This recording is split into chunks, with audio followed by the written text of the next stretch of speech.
What's up, everyone? I'm a little sweaty, don't mind me. I've been doing outside stuff today. Right now, working on my old Kubota L345DT tractor. It's a 1985 edition. Last year, I had my radiator go out and found out that it had been repaired probably multiple times. I was using it yesterday, and I don't know what happened, but I've got a leak in the radiator somewhere, and I've got to find out where that leak is.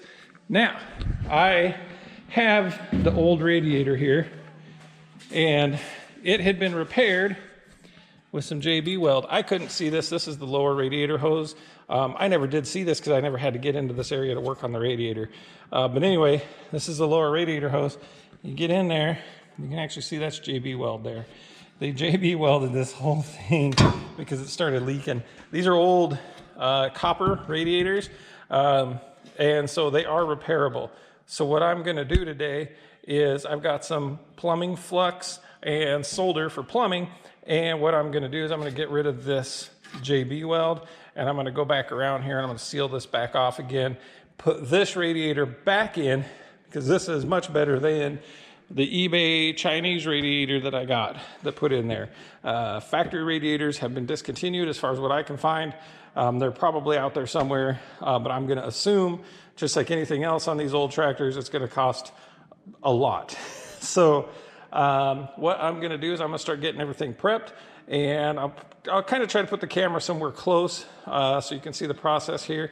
And then what we're gonna do is I'm gonna get this JB weld off of here. I'm just gonna use a screwdriver or something to chisel this stuff off, and then probably a wire brush to clean it up. I might take my torch and melt this. I don't know. It's just epoxy. So we're going to get rid of this first and then go back through and repair it. And I'll kind of explain the process as we do it. Let me see if I can get us set up in here.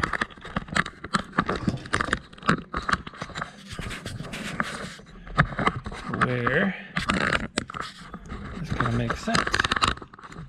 All right, I'm gonna kind of bump my gums a little bit here while I'm doing this.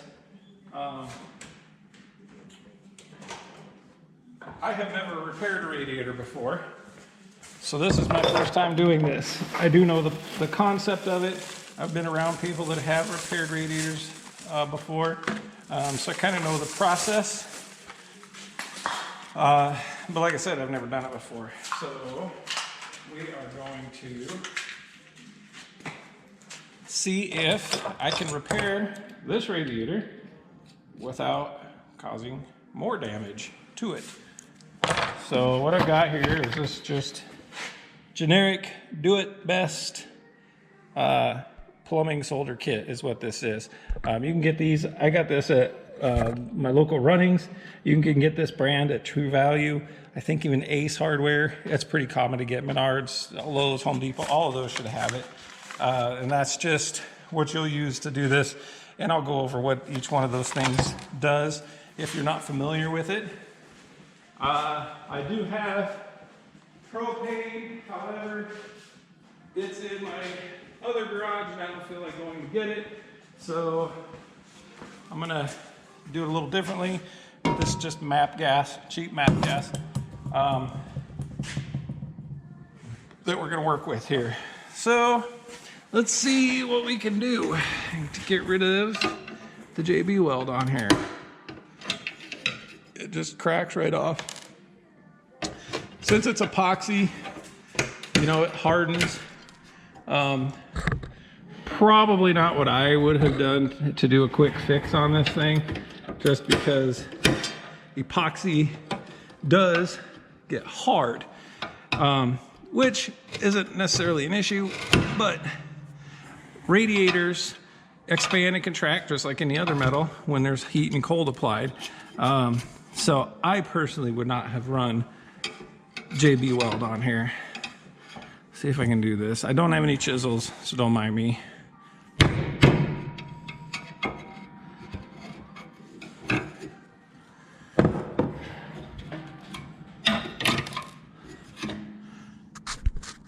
You can kind of see some white stuff in here.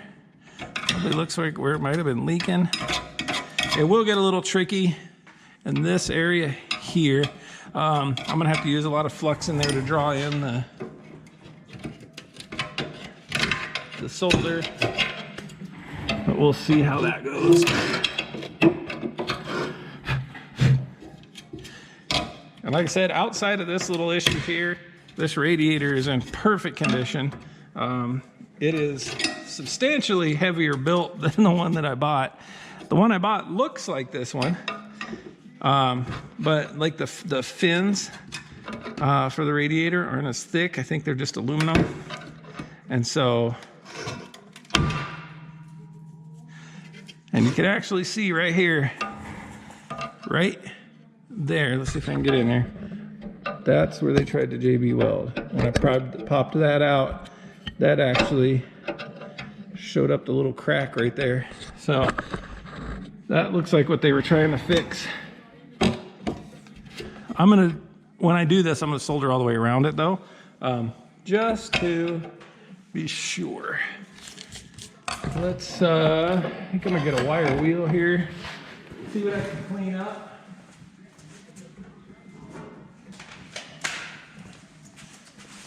This will get a little noisy because of the drill, or I'm using a DeWalt impact driver.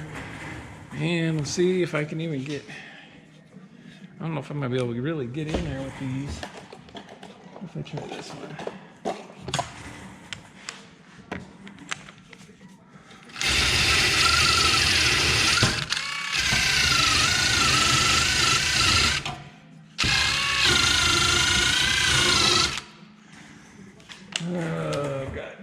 Let's see here. Got some larger wheels. Let's go with the big daddy of them all here. This is just a little wire wheel kit from Amazon. I've had these for quite a while. Use them quite a bit for a lot of different things. They work pretty well. When you get into those, there's no reason to go crazy. I think you need to buy for general purpose. You don't need to go crazy.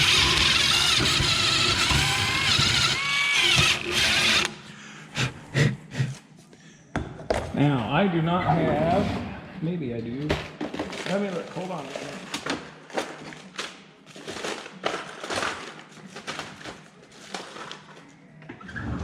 There's a couple little wire brushes here that have oil on them. See if I can get in there a little bit. I don't know if I can really.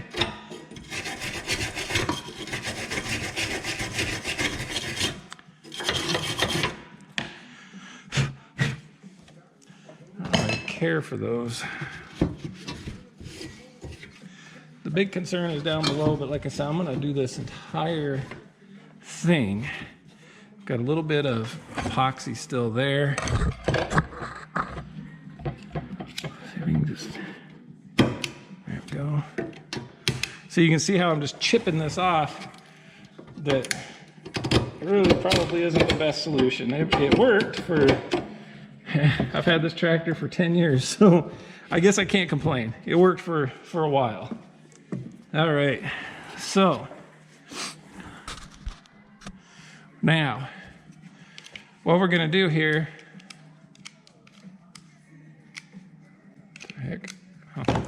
is I'm gonna heat this area up a little bit with the torch. I'm not gonna get it hot. I'm getting it just warm to the touch, so it'll be a little bit more receptive to the solder and the paste. Okay, these kits are designed to do copper pipe. So you have this little emery cloth that's designed to be wrapped around a pipe, and you run it back and forth on the pipe to clean it up. You could use it here if you wanted, but I wire brushed already. Next step is your flux paste, or tinning flux they call it. What this does is this attracts the solder to the metal. So you're going to put it everywhere you want the solder to flow to. Otherwise, if you ever notice, if you try to go straight on with the solder, it would just bubble up and it would just pop off. It wouldn't actually go in there. You might get it to make contact eventually, but it's a pain. And then the solder, there's a decent amount here. This should be enough to do this whole thing. But like I said, I'm just gonna, and then you have a little brush to brush on your flux or your tinning flux. So I'm just gonna heat this up a little bit, and then I'm gonna take my flux And we are going to put the flux around it. You don't need a lot, just a nice little thin coat where you want that solder to flow, and you'll be good to go.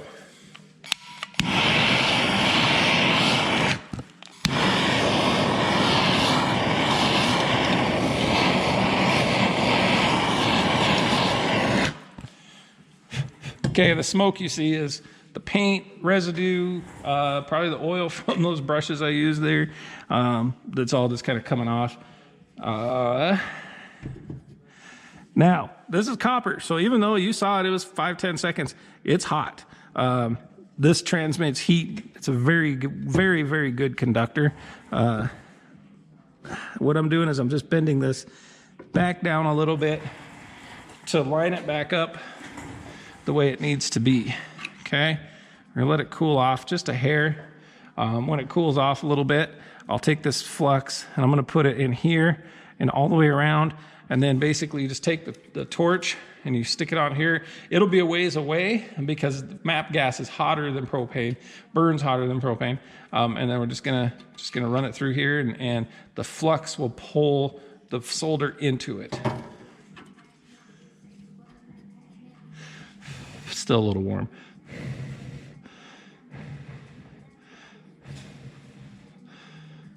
And then after I do this, I'm going to pull the old radiator, the radiator that's in there, out. And then I will water test that. I'll fill it up with water and probably put a little pressure to it. And I will see if I can find out where it's leaking.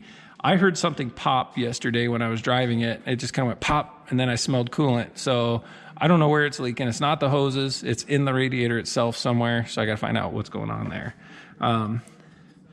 It's my old tractor. I really like it. It's a good tractor. It does very well for what I need it to do. That's about all the flux you need. That's probably more than what I need, actually.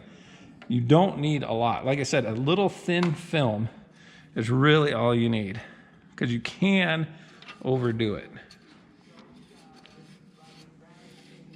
You see how, you probably can't see it on the camera, but it started to liquefy almost immediately. It doesn't take much heat to do that, but started to liquefy almost immediately. And I'm focusing on this area right here, which is where the crack is.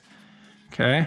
And like I said, I'm going all the way around. I'm gonna do the whole thing, but this is the area I wanna hit. And I kind of want to, I've been trying to push that flux up under there. Okay. Okay. So without further ado, here we go. This is going to get a little tricky, I think. I'm going to stand up.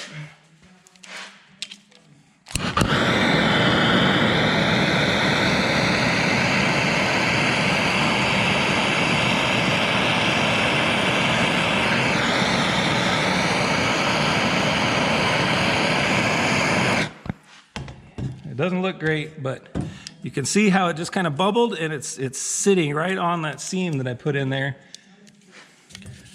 Gotta get more solder here.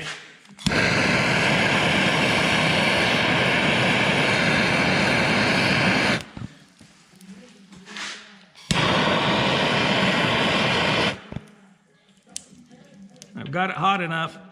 I don't really need much heat now.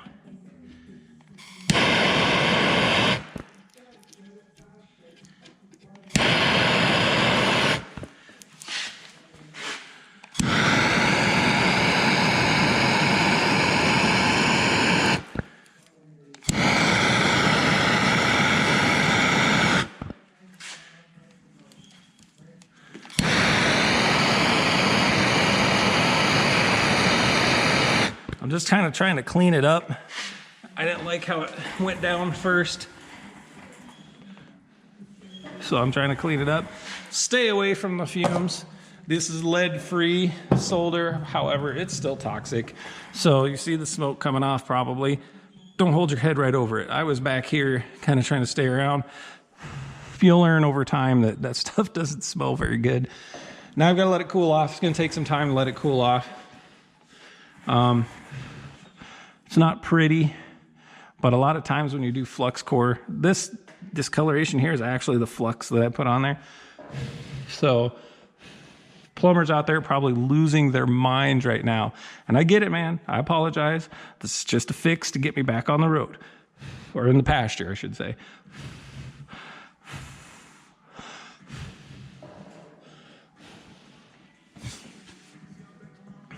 All right. Should be nice and hot. You could take a brush. Hold on a minute. Where'd I do that? Kind of clean this off a little bit.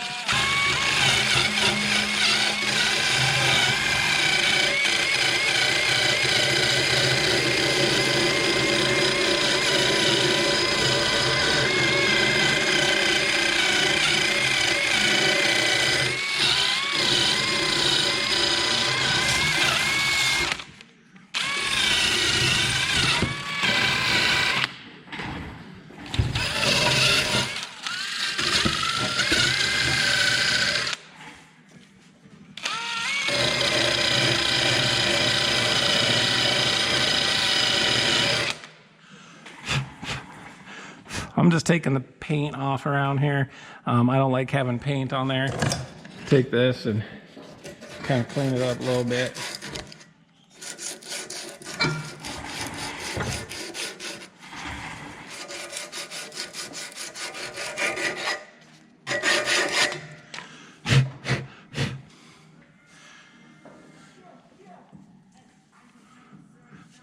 Let's see. There's one spot here I don't know if I like. Well, it doesn't move anymore. I've got one spot. Let's see if you can see this. Right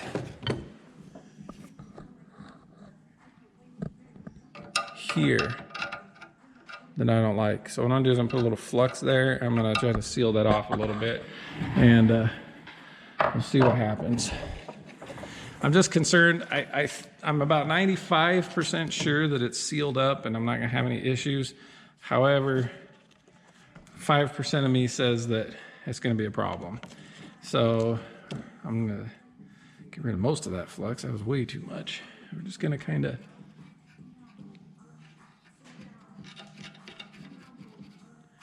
dab a little bit in there.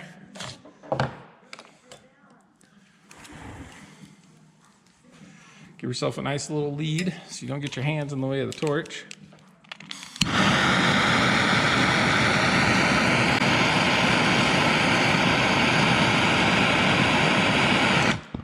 There we go.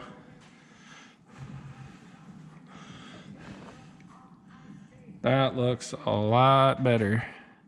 Now I've got some around here that doesn't look great. You see this black? That's from the old paint. But this wasn't a leaking area. It was just here. So I just wanted to kind of make it more uniform, get this whole thing sealed off.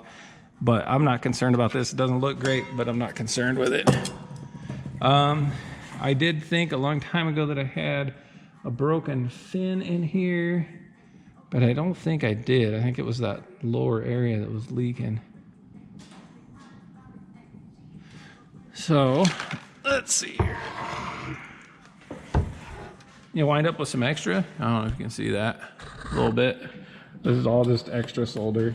The pros out there could probably do it without making any mess. But I'm experimenting as I go.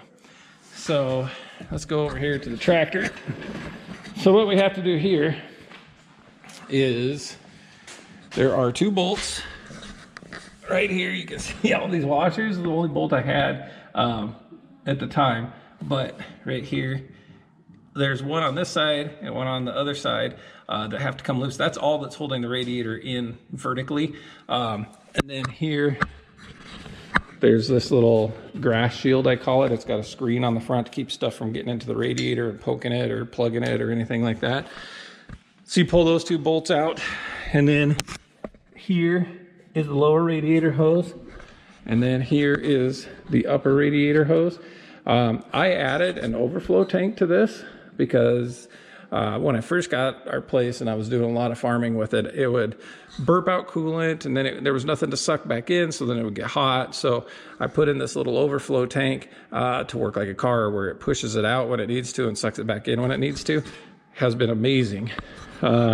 However, when you get a hole in your radiator, there's not much you can do. So like I said, I'm gonna take this out. I don't know if I'm gonna record it. I don't know where I can put the camera. And then put the other one in and we should be good to go.